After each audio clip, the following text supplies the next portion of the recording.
週一長談深入時事話題，一條油管造成卑詩省同 Alberta 省兩個省咧，從口水戰、政治戰、貿易戰到而家法律法庭戰嘅戰爭，有陣時令我哋係人民睇到係霧裏看花，都唔知係做咩嘢。所以今日為大家請到嘅咧係我哋卑詩省前任嘅財政廳長、衛生廳長同經濟發展廳廳長，重量級嘅一個廳長 Mr.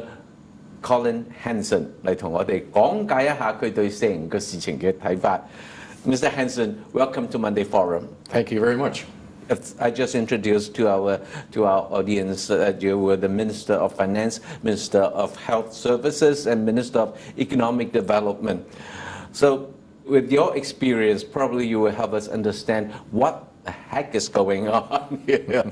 So, let's start with the most current development.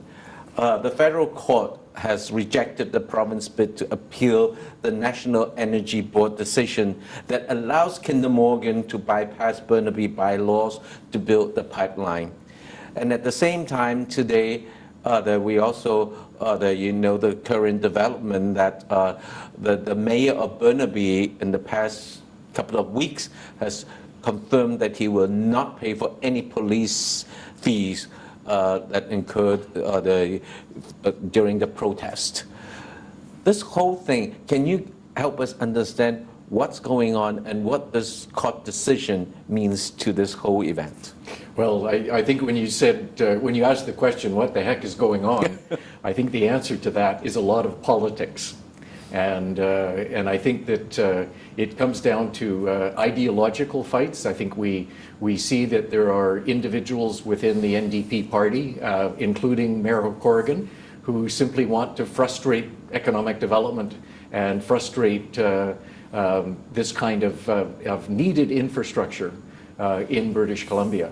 But I think at the root of this is to understand that under the Canadian Constitution, it is the federal government that has responsibility for interprovincial pipelines, interprovincial highways, interprovincial railways, interprovincial air traffic is all the responsibility of the federal government.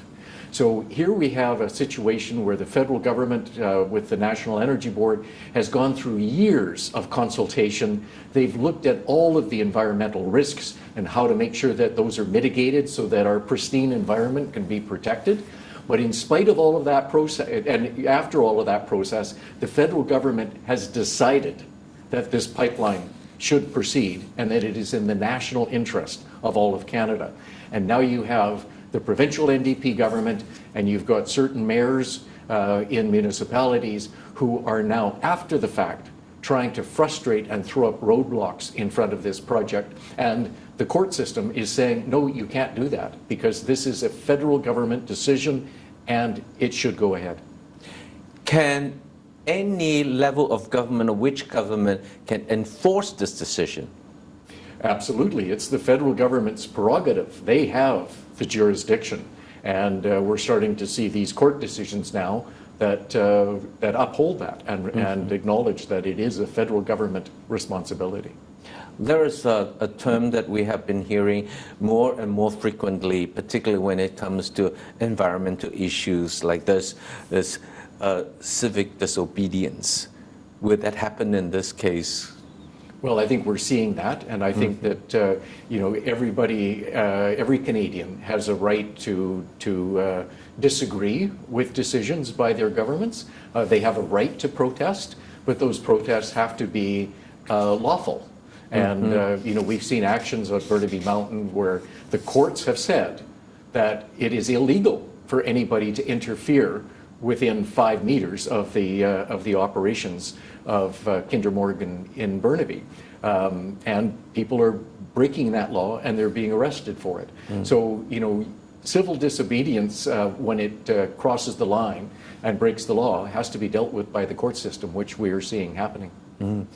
And you're right when you define it as too much politics.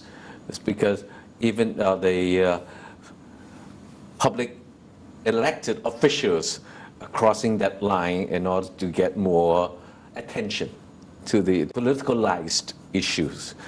Well, to us, a lot of the immigrants or from outside of of Canada who migrate here, we are used to have a strong central government.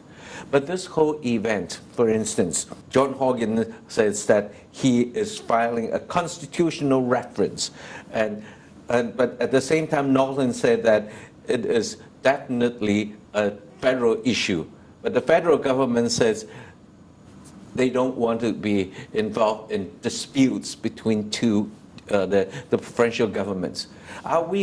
The big question that has always been asked now in many media, and even at the time in a cafe that we've heard, is Canada one country or 13? You have been involved in a lot of intergovernment dealings in the past. Has this ever happened before, or any mechanism that can avoid the situation? Oh, absolutely. I think there's lots of examples in Canadian history where you wind up with two provinces fighting with each other over a particular issue. I think this one has become particularly high profile, and there's obviously very strong feelings on both sides. You've got the NDP in British Columbia is trying to appeal to the voters who are motivated by environmental issues. You've got the Green Party, of course, that wants to attract those environmental voters as well. In Alberta, you've got an NDP government that wants to make sure that they're seen to be standing up for working individuals and standing up for job creation and economic development. But, I think it's naive for anybody to think that if we don't, that we can enjoy the kind of standard of living that we enjoy in British Columbia with our good roads and our justice system and our schools and our healthcare system. That has to be paid for. And if you don't encourage economic development, like responsible economic development, keep making sure that the environment is protected as these kinds of projects are built. But if you don't encourage economic growth, then you're not going to be able to afford the kind of services that we get from our governments today. But when you say that, is Canada one country or 13? We are a federation. And we're a very diverse country. And we've got this, this small population stretched along the 49th parallel, from the Atlantic Ocean to the Pacific Ocean. It's a very diverse group. So yes, we have regional differences in Canada and different expectations by populations. But we do have a strong federal government when it comes to the powers that have been given to the federal government by the Constitution. And this is a case, this is an example of that. But we also have strong provinces when it comes to delivering the healthcare system and the education system, because that's in provincial jurisdiction. But if you make the parallel to China, for example, China has strong provinces, and they have strong governors of the provincial governors in China, and they have their powers of influence at the provincial level. If you look at the mayor of Beijing, for example, has stronger powers than some of the provincial governors. And China is also a very diverse country with very differing regional interests that have to be looked after. And Canada is similar in that regard as well.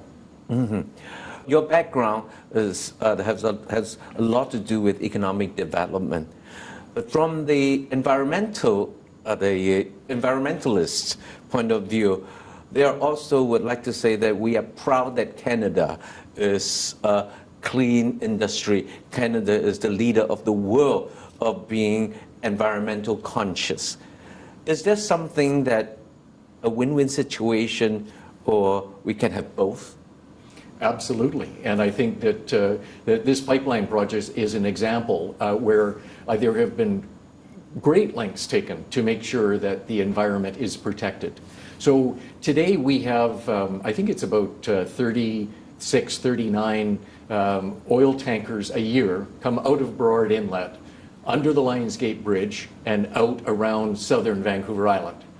And that's been going on now for over 60 years, that there's been oil tankers moving in and out of of these waters, and there has never been a major spill in all of those years. But today, we have even better safety measures than have ever been in place before. Double hull tankers, for example, state-of-the-art navigation equipment, and that safety measures are going to be strengthened by the federal government as the increase in tanker traffic happens. So it's not like it doesn't exist today. So we need to make sure that those safety measures are in place. So, I think that we can have it both. We can have the economic activity, the increased exports to markets abroad, and at the same time have the best world standards when it comes to environmental protection. Although it increased the cost of this whole project, but that is something that, from the economic development point of view, you still think that it's a fair and it's a necessary the mechanisms. Well, and that's what the BC Liberal government in Victoria insisted upon 5 years ago. So they had the 5 conditions that had to be met before they would support this project. And one of them was world-class, the best in the world when it comes to safety measures for the oil tankers, and also the best in the world when it comes to the environmental protection of the land through which the pipeline is built. But I think people also have to recognize that when it comes to the environment, what is happening today, and that is huge volumes of heavy oil being shipped by rail, is less environmentally safe than putting it in pipelines. So we will actually have better environmental protection by shipping this oil by pipeline than we will by the current measure of shipping it by rail. The other thing is that it's put a huge pressure on our Canadian rail system today. The farmers in the prairie provinces want to get their product to market. They want to get the wheat shipped, they want the barley shipped, they want the potash shipped, and because there is so much heavy oil being moved by rail today, there's simply not enough rail capacity to handle everything else in the Canadian economy that needs access to rail. So the pipeline would take pressure off the rail system, and we'd have a much better functioning overall transportation infrastructure in Canada with the addition of this pipeline. And the other thing to remind viewers is that this is not a new pipeline. There's an existing pipeline already coming from Edmonton to Vancouver. This will simply twin it. There will be a parallel pipeline that will be built beside the existing pipeline. Let's take a break and we'll come back to talk more about this whole big issues. 再一場談，應該翻嚟繼續同大家傾。